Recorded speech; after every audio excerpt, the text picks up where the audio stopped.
All right, next Theme 7 home challenge is all about voice.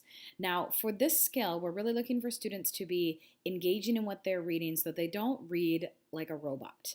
Sometimes when we take time to read out loud, it's interesting to hear how some students engage in that really, really well and are very fluent in their reading and can add that interesting voice, where some students they're fluent, but it's difficult to listen to, right? I'm sure you feel this way sometimes too. And you might think that this isn't a very important skill. My child is not going to be an actor. What is the big deal?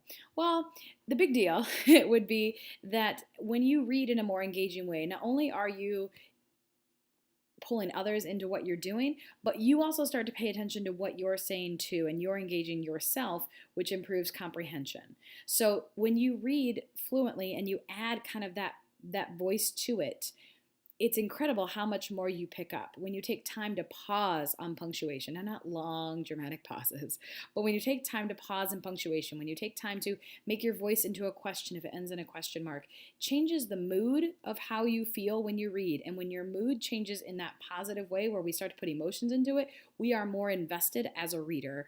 And it just improves what we're doing. So my challenge for you this week is to have your child read something out loud. Perhaps it's their AR book. Perhaps it's something that they're reading at home. Doesn't have to be an AR book, but have them read out loud, but record them while they're reading. So there's a lot of different things you can use to have your child record. There's GarageBand, I know. Quick Voice Recorder is an app.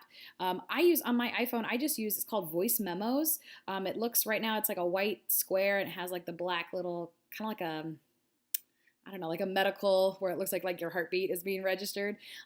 It's free. It's already on your iPhone if you have an iPhone, but it's called Voice Memos. I use it sometimes with students as well.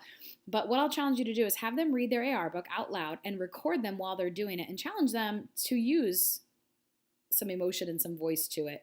And once they've read maybe a page or so, maybe pause that and have them go back and play it and listen to it themselves. Are they engaging? Do they like listening to themselves read?